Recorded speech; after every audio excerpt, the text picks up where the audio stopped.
places. Is this correct? Yes, correct. And Joseph, no, yes. Well, here we go. There you are. And Joseph, you're here. Thank you. Prime Minister Pashinyan. Monsieur le Premier ministre Pashinyan, Monsieur le secrétaire d'État Blinken, je suis ravi de tenir cette réunion avec vous et avec notre collègue Joseph Borrell ici au Berlaymont. Je suis ravi de pouvoir tenir cette réunion en faveur du soutien à l'Arménie. En octobre dernier, nous nous sommes engagés à rester aux côtés de l'Arménie et en même temps, nous avons promis de fixer une vision pour l'avenir de notre partenariat. C'est ce dont nous allons discuter. Underpinned on the European Union side by a resilience and growth plan for Armenia, 270 million euros in grants over the next 4 years. We will invest in making the Armenian economy and society more robust and resistant to shocks. We will support your businesses, your talents, in particular your small and medium enterprises, so that we can help them to grow, to innovate, and to access new markets.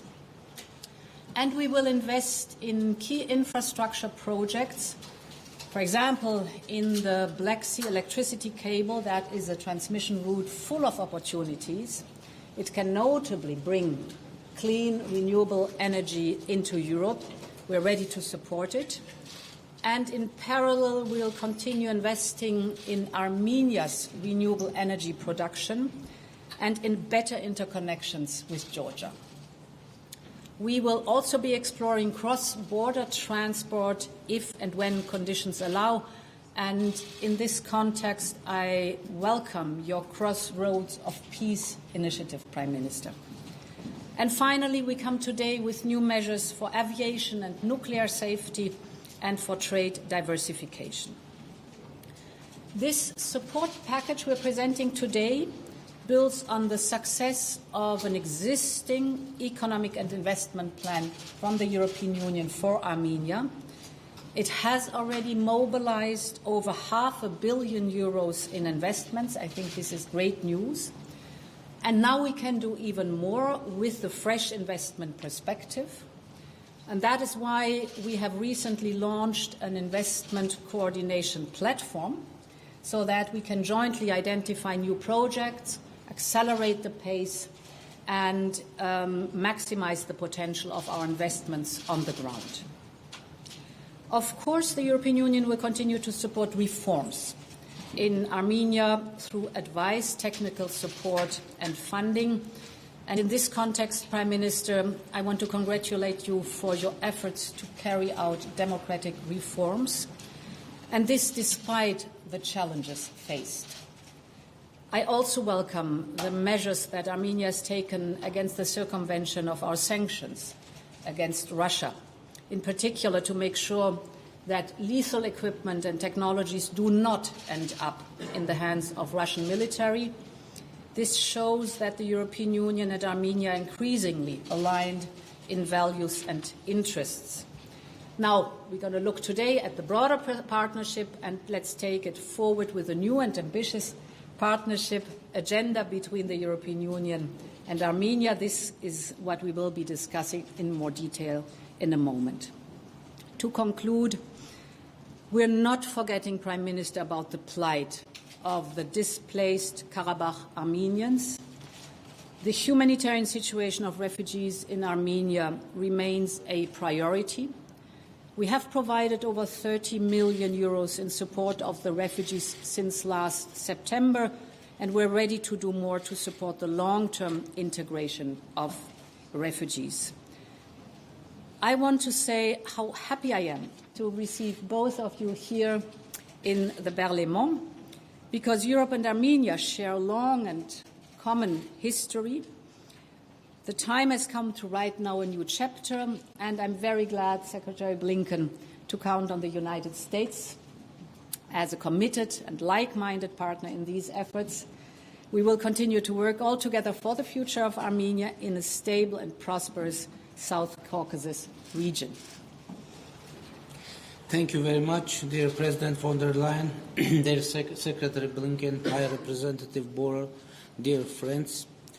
Thank you for convening this high-level meeting to reaffirm our collective commitment to sovereign, resilient and prosperous Armenia.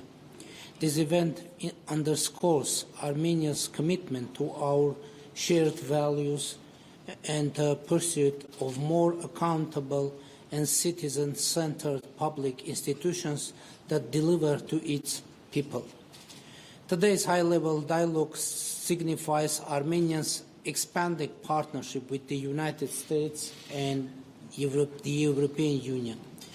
Despite facing multiple crises, Armenia has made significant progress toward ensuring democracy.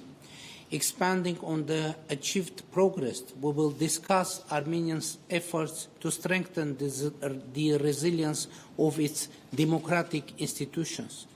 We firmly believe that the respect for human rights and fundamental freedoms underpin our cooperation. The Republic of Armenia reaffirms its commitment to advancing justice and public sector reforms to build a stronger, more secure and advanced country. Building on our fruitful political cooperation, it is high time we foster our economic collaboration, promote trade and look into expanding our partnership in mobility. We are determined to enhance the competitiveness of the Armenian private sector to expand to new markets. Further, we stand ready to improve our investment climate and make it more appealing to European and American companies. We expect our partners to assist us in modernizing Armenia's quality infrastructure, bridge business networks, and explore potential trade facilitation schemes. Promoting socio-economic inclusion and addressing the short and long-term needs of more than 100,000 forcibly displaced Armenians from Nagorno-Karabakh is also of paramount importance. Our collective efforts should focus on empowering refugees to rebuild their lives with dignity through housing and economic activation policies. I want to stress that we remain committed to the normalization of relations with Azerbaijan based on mutual recognition of each other's sovereignty and territorial integrity in accordance with the Alma-Ata Declaration of 1991. Armenia is also fully committed to the delimitation of borders based on the Alma-Ata Declaration and unblocking all regional communications based on full... More peaceful South Caucasus region. We share the Armenian people's vision for the future. We want Armenia to take its place as a strong, independent nation at peace with its neighbors, connected to the region and the world. The United States and the European Union both want to be partners in this effort, and I think today is evidence of that. We have to harness this moment of choice for the Armenian people and for its leaders. The United States is investing in efforts that are aligned with the Prime Minister's governance and economic reforms. We plan to provide over $65 million in assistance from our FY23 budget funds. That's up more than 50% from 2 years ago. We're committed to further growing our support for Armenia's democratic and economic resilience, with investments for food security, digital infrastructure, diversification of energy, diversification of trade partners, and other priorities that the Prime Minister has set. And we will continue to support the 100,000 ethnic Armenians displaced from Nagorno-Karabakh. This is central to Armenia's long-term stability and prosperity, as well as its regional security. And we're supporting efforts to integrate people into the economy, help you build that. So we, too, look very much forward to a productive discussion today, and then carrying on from today, doing the work of strengthening this partnership and strengthening Armenia. Thank you. Thank you. Madam President, Prime Minister Pashinyan, Secretary Blinken, dear Tony, 2 months ago, here in Brussels, we held a partnership council with Armenia.